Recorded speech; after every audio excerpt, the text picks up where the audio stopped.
Shri Gurubhyo Namaha. Hari Om. Shri Swami Samarth charitham.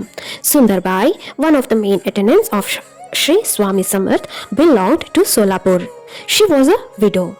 She suffered from a severe foot sore which caused her unbearable pain. She came to Akkalkot to seek cure for it with the blessings of Shri Swami Samarth. She felt great relief and decided to stay at Akkalkot serving the Swami. Cholapa was the sole attendant of Swami, was unable to cope up with the work. The number of devotees visiting the Swami was increasing day by day. He needed someone else also to assist him and share in his work. He found Sundarbai to be very earnest, willing and devoted to serve the Swami. Thus Sundarbai became a close attendant of Sri Swami Samarth, who cautioned Cholapa that Sundarbai would manage to displace Cholapa in course of time, and he should be on his guard and should not leave all things to Sundarbai to attend to. Sundarbai gradually took charge of all the chores connected with the Swami, whose consent and personal attendant she became. Even when the Swami stayed in the palace, she alone used to look after his needs.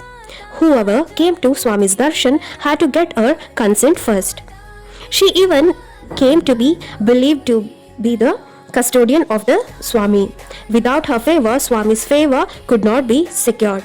This mistaken impression and belief spread and gained such a ground that devotees who bought offerings to Swami used to feel that it would be enough to hand their offering to Sundarbai. Sundarbai thought she had gained powerful influence over Swami. She was being honored by all visitors as if she was the Swami himself. Due to all this, she herself was receiving many gifts, and further, Swami also used to pass on to her whatever he received from the devotees. All this gave rise to much conceit and pride in her. Later, in her service to Swami too, she started to display some negligence and carelessness. She sometimes used to serve and feed him stale food, but he never seemed to take notice of such things. But once, indirectly, he said, as if admonishing Cholapa, "Cholapa, you have become a Nawab now." Cholapa thought that Swami meant this admonition for him only and felt worried what wrong he could have done. Sundarbai poisoned the ears of Rani Sahib against Cholapa. The latter was removed from the service of attending upon Sri Swami Samarth. Sundarbai was made the sole attendant for the Swami. Such a warning had been given by the Swami to Cholapa in the beginning itself. Sri Swami Samarth knew all. He was aware of Sundarbai's greed for money and crafty nature. Except letting her do the routine personal service to him, he ceased to give any importance to her. He just let her be there. It was all his forgiveness and compassionate nature. Or perhaps it might be that he had meant her to be near him like a scarecrow in the field to ward off the crow. Cholapa was not now in the direct personal service of Sri Swami Samarth. Even so, he used to come for the darshan daily. One day, Sri Swami Samarth said, "Cholapa, why do you keep quiet? Why do you allow her to grab all advantages for herself? If you keep mum like this, you forfeit the harvest that is your due." Later on, one Sri Balappa was entrusted to look after the personal service of Sri Swami Samarth. Sundarbai also needed someone to assist her in the work, so she allowed Balappa to serve the Swami.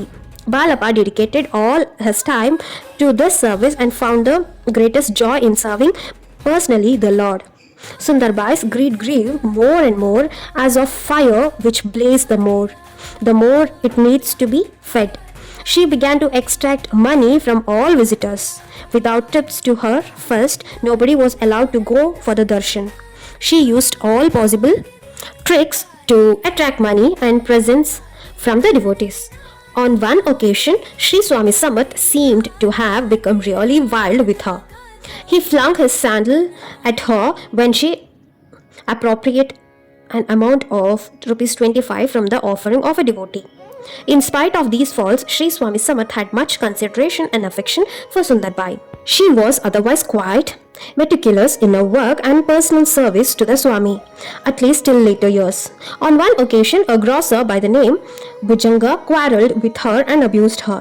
She was upset and left the house with a view to commit suicide. Sri Swami Samarth went and brought her back, consoled and pacified her. But on account of her increasing excess, Sundarbai finally fortified the grace of the Swami. Complaints were sent to the Mamlatdar and police officer against her. There was an investigation into these complaints and the charges were proved to be correct. She was dismissed from service and even her property was confiscated because it was all ill-gotten wealth. Money, greed and conceit of power blur the vision and foul the mind. Sundarbai misused the rare and unique privilege of serving the great master and thereby fortified the divine grace. She thought she could hide from him her petty-minded schemes and manipulations. She was under the Kalpavriksha itself, which would have given her moksha even for the mere wishing. But her walk into the snare of the glitter of paltry coins, discarding the precious treasure of divine grace. Her case is a warning to those who get the blessed privilege of getting close to the master, misusing it. It amounts to playing with fire, walking on the razor edge unless the mind is totally disciplined. All desires are vanquished and the heart is purified. God's ways are strange. The veil of Maya undeludes our foolish minds, thus letting us miss His divinity and take Him to be just an ordinary being like ourselves. Let us wind up for today. Om Shri Sainathaya Namaha. Om Shri Swami Samarthaya Namaha.